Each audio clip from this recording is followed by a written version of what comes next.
coworker is an intelligent customer success partner. All right, welcome to AI and the Future of Revenue Retention podcast, where we explore how AI is transforming customer success and revenue growth. I'm Susil, founder of Coworker. We work with revenue and customer success leaders to improve revenue retention using AI. Let's get started. Today, I'm joined by Amy, a senior customer success leader with 10 plus years of experience partnering with enterprise and C-level stakeholders, guiding clients from pre-sale solutioning through implementation and lifecycle success, while building a scalable CS framework that drive recurring revenue and long-term business value. Hi, Amy. Welcome to our podcast. Hi, Sushil. So happy to be here. Thank you so much. Great. Awesome. We generally start off with just give us a quick introduction from your perspective.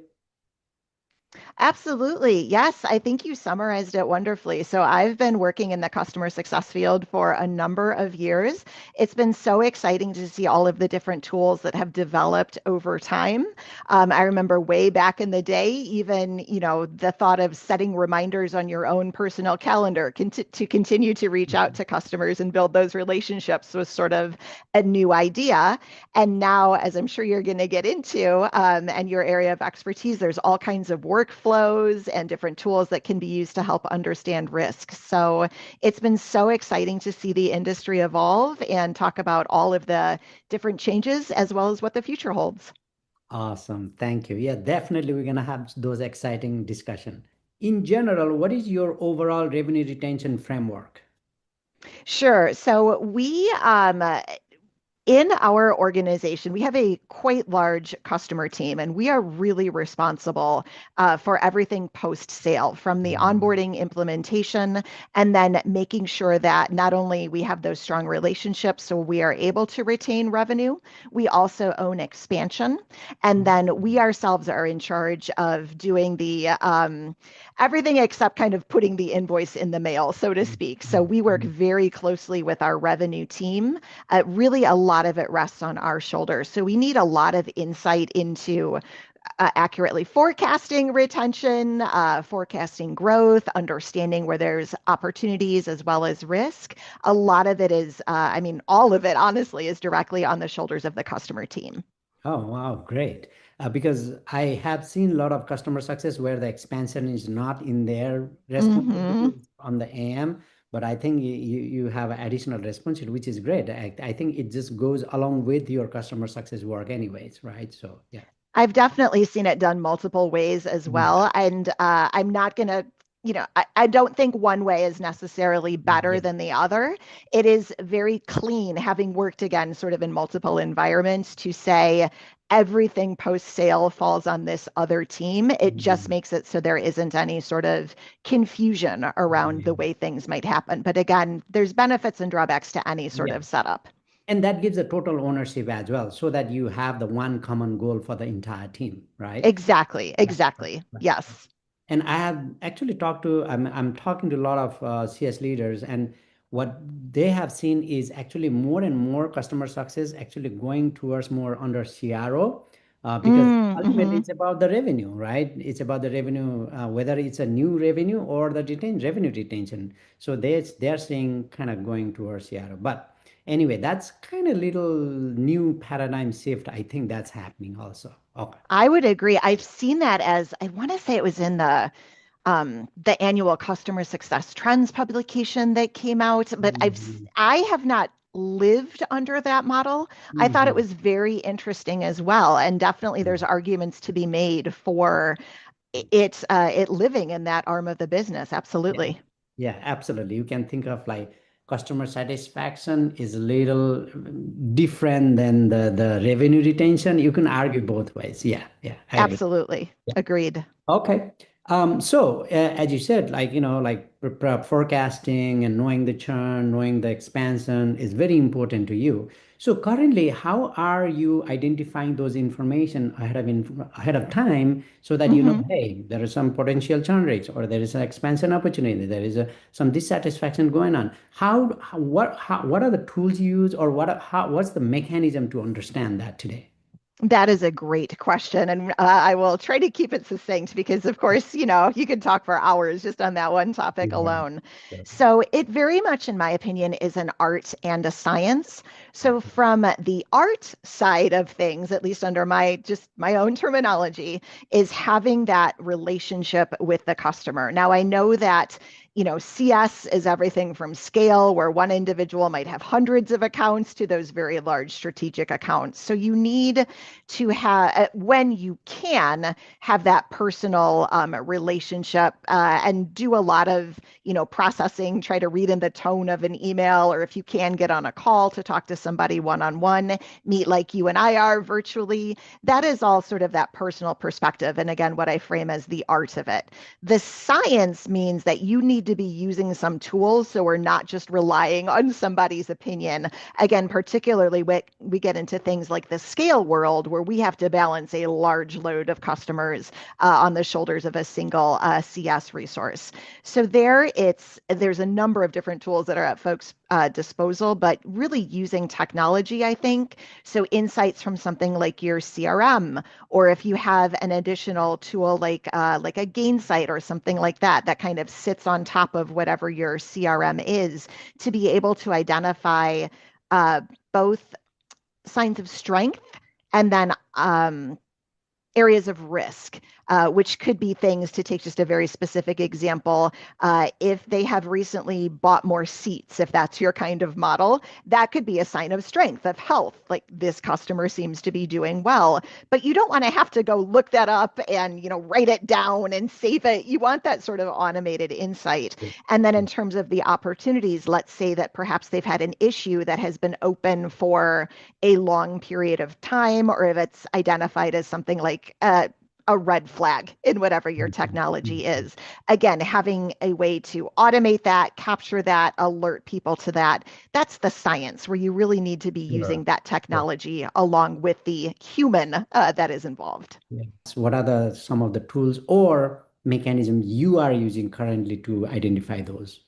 So I'm lucky enough right now to work at a CRM organization, and I'm not trying to, do a ad for, any particular company or anything like that. But within our CRM, we do have a lot of automation Ah. built, and the ability to identify different things. Mm. So you do have to sort of prime the technology to say, this is what looks like a red flag, this is what health looks like. We're relying a lot just on our own. We like to drink our Oh, own wow. champagne, so to say. So we're Yeah. lucky enough that we're able to use our own tool. In the past, though, I've not I've had everything from the smorgasbord, like way in back in my career. They would just throw different technical tools at us, and then we all sort of had our own way of working on those kind of offline. So you'd Mm. get this input from this system over here, this input from this system over here, and it was up to us to bring all that together. Or I've worked in startups where I had my own Excel spreadsheet and sort Uh-huh. of it was on me to go in and update that. So I feel very fortunate right now, but I know that it looks a little bit different kind of based on the Yeah. resources at a company's disposal. Okay, awesome, awesome. That's glad to hear you guys are using your own tool. So that's awesome. We Um, feel it's important. Yeah. And yeah, again, this is my own opinion, but we feel, yeah, particularly as a CRM, you got to use your own, like you should yeah, be able to use your yeah, own tool. Again, yeah, just my opinion. I know yeah, no, not everybody is as fortunate as I am. yeah, absolutely. All right. So, okay. So, yeah, you use your CRM, you identify, what's churning or dissatisfaction or what's the expansion opportunities. Now, then you have to take action, right? You have to Hmm. take action. So, what are the impediments on taking action? Like, what slows you down on taking the Mm. actions? Like, what are the manual work or manual steps or what are those things like that slows you down or slows your teams down? From time to signal detection to time of action? That is a great question. And there's so many different factors that could slow a team down. I think you identified a couple big ones. Is that, are you getting things, those notifications, those red flags in a timely manner? I would say for the most part, I feel very comfortable there that we are getting that notification, but there's always the opportunity to learn, right? There's always something where maybe we haven't seen this type of red flag before. I don't want to say that we're never working in reactive mode. Sometimes that still happens. And then you've got to try to learn from it and say, what early signals could we have possibly identified, or is there a different approach that we could have taken? So sometimes it is, I would say if we've seen it before, then we're pretty good at getting advance notice. But sometimes, the world is always changing, customer needs change, technology changes. So there is occasionally you'll get caught in that reactive mode. As any CS knows, I'm not saying anything unknown. We tend to be, I think of it as the center point of a star. It's pulling in those additional resources. So sometimes that is also something where being able to connect to the correct human or getting on their calendar, or that elapsed time between identifying something and then finding those resources that can help you bring something to resolution. Because as CSMs, we do it all ourselves if we could, but really a lot of the role is making sure that you're getting those different connections and bringing them in. Okay, great. So I think you are focusing one on, of course, the signal, not always, but you do have that. But another is basically collaborating internally kind of takes some of the time as well. It can, yes, depending on the complexity of the issue. Making sure, I would also say, and this is where that art again comes involved, making sure you truly understand the need. Sometimes, the customer, I go back in my experience, at one point, the request was essentially, could this report look different? But you can't focus on the report physically looking different. You have to say, what about it is not meeting your needs right now? What insight are you missing? And that can also take time. But once you've really identified exactly what the need is, and so sometimes that's the human element of training people to ask the correct questions and just make sure that we really understand why the customer is unhappy so that we can fix the actual issue and not spend time on something that ultimately they might not care how the report looks, as long as the thing that they need, they can identify right away. Yeah. Okay, no, that's great. Okay. Where are you guys in the journey? And it's okay to be in any of those phase, but are you in the kind of exploring or researching or discovering or doing some experiment or have done some experiment and got the result? Where are you in that phase? And you can, kind of talk about your opinion on overall AI strategy for customer success as well. Yeah, absolutely. That is quite the question, because when we talk about AI, we need to, what exactly are we talking about here? What is it that we mean? So I think that there is a lot of opportunity. I would say we are very strong in terms of, and again, I'm not trying to do an ad for any particular company or anything like that, but having the insight into being able to identify what those red flags are and sort of weight. Is this a red flag? Is it a yellow flag? Being able to sort of do that identification and prioritization and then alerting. Those are done through, I don't want to give away too much of the secret sauce, but there's algorithms and stuff in the background and workflows that are sort of being able to take that insight and then surface that information. It is similar to sales, not so much in terms of risk, but you do need sort of that same engine powering a healthy sales tool where they're able to look at things like buying signals and is a deal healthy. So I feel like we are pretty strong on that particular platform. Some new things that we are exploring, and we're pretty new in this part of the journey, is that we rely a lot, I think rightly so, on that human intervention once those particular flags have been identified. So there's a red flag. You need to go talk to this customer, or we need to bring these resources together. As I said, talk about more, learning what exactly is causing this particular flag to be this particular color. But then what else can AI do, or what else can agents do in order to move that path where we don't perhaps need to rely on the Mhm. human element. Mhm. And I've seen some really exciting things where even it's just the AI is notifying different people in slightly Sure. different ways for Mhm. the tasks that they have to take. That's Mhm. definitely something that we're working more towards right Mhm. now, where we can make sure that we are using the tools at our disposal most effectively, freeing the people up to do the things that really Sure. only a person could do. Absolutely. Absolutely. Absolutely. No, that's a great point. I think that's what we've been hearing, and that's what we're trying to help our customer is what can we take away those mundane tasks or those low, where you don't really need to spend your time and where actually AI is better than even human Mm-hmm, mm-hmm, get all the intelligence and everything and bring in forth and all those things. So that they can take care of that, so that CS can really focus on the relationship building and the value realization, all those things. So no, that's great. I think we're aligned there. Okay. Um, fantastic. yep. So now 2026 is already here. Almost the quarter is already gone, right? I So, know.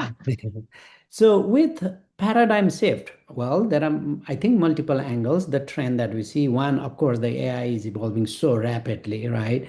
Rapidly, and I think the second is even the customers are being more and more demanding, right? More and more Mm-hmm, demanding, and that from that perspective. And then another one is now CS has this some debate of where CS needs to be, what CS needs to do mm, actually, right? What there is. So all of this kind of going on, and actually the organizations are looking for more and more value from your software, right? Not the mm-hmm, software for the heck of software tool, right? Because with AI, they say we can do this in 1 minute instead of 1 hour or da da da, right? mm-hmm. So they are understanding the more and more value driven, basically, from the tool perspective. So looking at all those paradigm shift in 2026, what's your thoughts as a CS leader we should do overall, your game plan, right? Okay, this is where we need to go.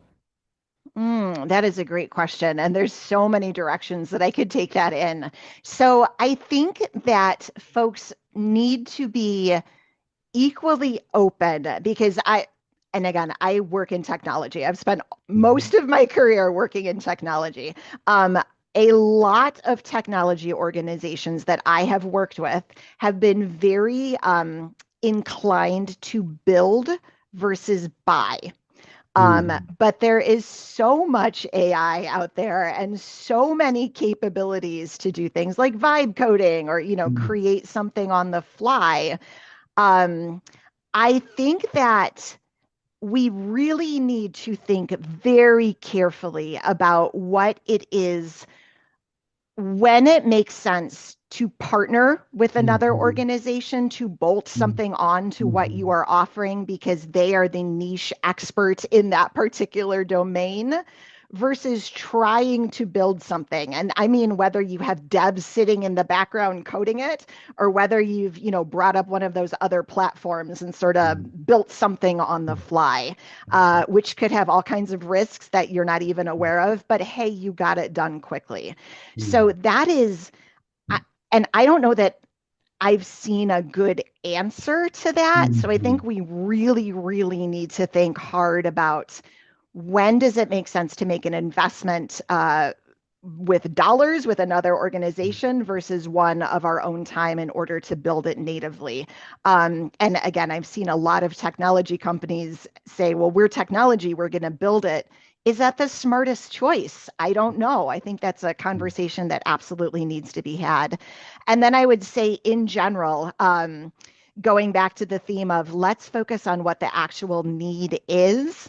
Mhm. We've actually had this as an internal conversation, I think, fairly recently, where it was, a customer says we need AI. Well, what does that mean? What does that look Mhm. like? How do we partner with you? Mhm. What do you think this is going to do to make your life easier so that Mhm. we can be a part of that solution? Like you said, it's not just technology for the sake of Yeah. technology. And I think AI is a little bit of a Mhm. buzzword. Mhm. What do you want to have removed from your plate Mhm. so that you can be freed up to do those things that really matter. So I think those couple lenses, sort of where is the technology coming from? Are you growing it? Are you going out and acquiring it? And then what need is it that we are hoping to solve so we know whether we're successful or not? No, that's great. I think that's a great point. And kind of, as you said, kind of a correlating with what's the bigger challenge that you have as an organization, right? Right. I mean, that's definitely key. No, that's great. Do you want to add anything? I'm done with my questions, but Oh, anything you want to add as a CS leader, been there for, done that for quite a while? Any other thoughts for our viewers from oh CS? my gosh. No, thank you. Thank you for your incredibly insightful questions. I think this is really going to help leaders. And I know that you are, talking to several people, but really help them sort of crystallize what their game plan should be. As you said, we're almost an entire quarter into Yeah. 2026. So, the time to have that set is now. I think I would say just be open. It's a very exciting time. I have Mhm. always thought of AI as a tool, not something that we should necessarily, look at. It's going to replace people altogether, anything like that. Think about ways that you can get advantages from this new tool and run with it. I just think it's a really, really incredible time to be able to see these changes coming, and I can't wait to see what happens next. Absolutely. I agree with you. It's very exciting time. I was talking to a gentleman yesterday. He was saying that this is the time when you can make your imagination come true. You know what I'm saying? Mm, Because you can hmm think, you can imagine, oh, if I could do this. Oh, here you go. Right? You probably can Yeah, now. probably Yes. can. Actually, what you imagine, probably you can have the tool do it for you. So, yeah, definitely exciting time. Thank you so much for your insight. Really great, really great. I'm sure our viewers will love it. Thanks again. Really appreciate your time. Thanks so Thank much. you so much. Thank you. Feel free to contact us if you want to learn more about how AI can help customer success.